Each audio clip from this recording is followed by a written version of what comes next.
Olá, eu sou Emilene Silva e trago para você alguns dos principais assuntos desta quarta-feira, 26 de fevereiro. Nízia Trindade sai e Padilha é confirmado como novo ministro da Saúde. Bolsonaro troca Nicolas Ferreira por Paulo Guedes. A reprovação de Lula dispara. Brasil abre mais vagas com carteira assinada em janeiro do que o esperado. Israel e Hamas têm novo acordo. Justiça dos Estados Unidos nega liminar da Rumble contra Moraes. Fique por aqui e saiba os detalhes no Infomoney News. A ministra da Saúde, Nízia Trindade, deixou o cargo nesta terça-feira, 25 de fevereiro. O novo titular da pasta será Alexandre Padilha, atual ministro da Secretaria das Relações Institucionais. Essa mudança ocorre após Lula já ter substituído o ministro da Secretaria de Comunicação Social, Paulo Pimenta, por Sidônio Palmeira, no início do ano. Com a saída de Padilha da Secretaria de Relações Institucionais, o presidente abre espaço para novas mudanças na relação com o Congresso Nacional. Padilha enfrentou críticas de deputados e teve embates com o ex-presidente da Câmara, Arthur Lira, do Progressistas. Durante a cerimônia de despedida, Nízia assinou portarias relacionadas à produção de vacinas e fez um discurso emocionado, enquanto Lula, surpreendido por uma pergunta sobre novas mudanças ministeriais, optou por não responder. Uma nova pesquisa Genial Quest revela que a desaprovação do governo Lula ultrapassou 60% em estados-chave como São Paulo, Rio de Janeiro e Minas Gerais. Em São Paulo, 69% dos eleitores desaprovam a gestão de Lula, um aumento de 14 pontos em relação a dezembro, enquanto a aprovação caiu de 43% para 29%. No Rio de Janeiro, 64% dos entrevistados reprovam o governo e em Minas Gerais a desaprovação chega a 63%, com uma queda de aprovação de 52% para 35%. A pesquisa também mostra que a rejeição é significativa no Sul e Centro-Oeste, com 70% de desaprovação em Goiás e 68% no Paraná. No Nordeste, a desaprovação superou a aprovação pela primeira vez na Bahia e em Pernambuco. Na Bahia, 51% desaprovam e 47% aprovam, enquanto em Pernambuco a desaprovação é de 50% contra 49% de aprovação. Felipe Nunes, diretor da Quest, destaca que, apesar do crescimento de 3,5% do PIB em 2024, a população sente que a economia piorou, especialmente devido ao aumento nos preços dos alimentos. Em um cenário para a eleição de 2026, Lula perderia para Jair Bolsonaro, do PL, em 6 dos 8 estados analisados e Tarcísio de Freitas, do Republicanos, venceria em 5 estados. A pesquisa foi realizada entre 19 e 23 de fevereiro, com 8 estados, e que representam 62% do eleitorado brasileiro. O ex-presidente Jair Bolsonaro, do PL, lançou um desafio político ao sugerir o nome de Paulo Guedes, ex-ministro da Economia, para concorrer a uma vaga no Senado Federal por Minas Gerais. Em entrevista ao jornalista Léo Dias, Bolsonaro afirmou que é um baita nome para o Senado. Essa proposta surge em um cenário eleitoral onde os eleitores escolherão 2 senadores por estado no ano que vem. Guedes é carioca e tem laços com Minas. Ele se formou em economia pela Universidade Federal de Minas Gerais.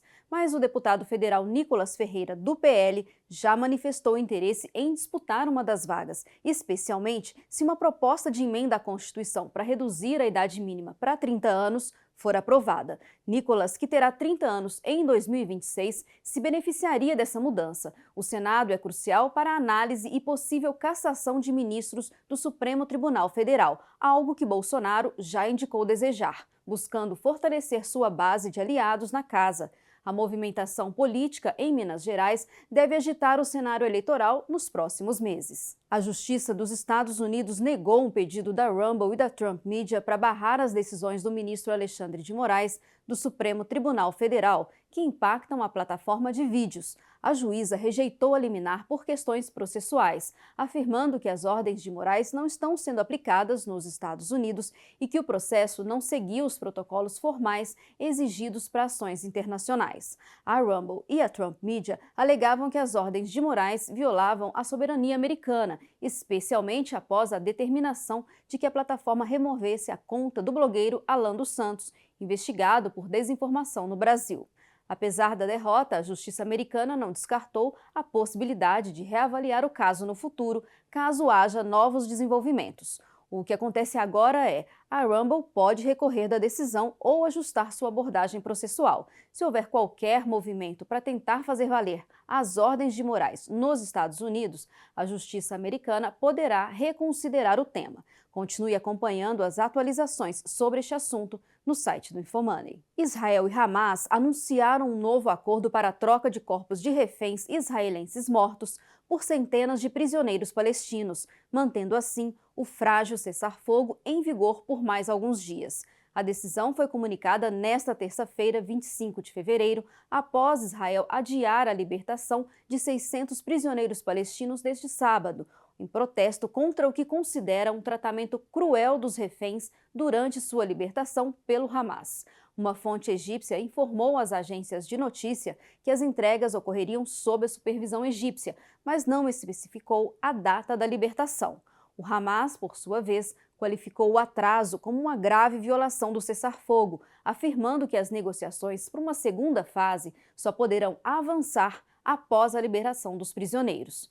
O enviado da Casa Branca para o Oriente Médio, Steve Witkoff, expressou a esperança de que as partes iniciem discussões sobre essa fase, que incluiria a libertação de todos os reféns restantes e a busca por um fim definitivo para a guerra. O cessar-fogo em 3 etapas, que entrou em vigor em 19 de janeiro, está chegando ao fim de sua primeira fase. Ele tem se mantido em grande parte, apesar das acusações de violações por ambos os lados. O contexto delicado das negociações reflete a complexidade da situação na região, com a comunidade internacional atenta aos desdobramentos desse acordo. O Brasil abriu 137.303 vagas formais de trabalho em janeiro.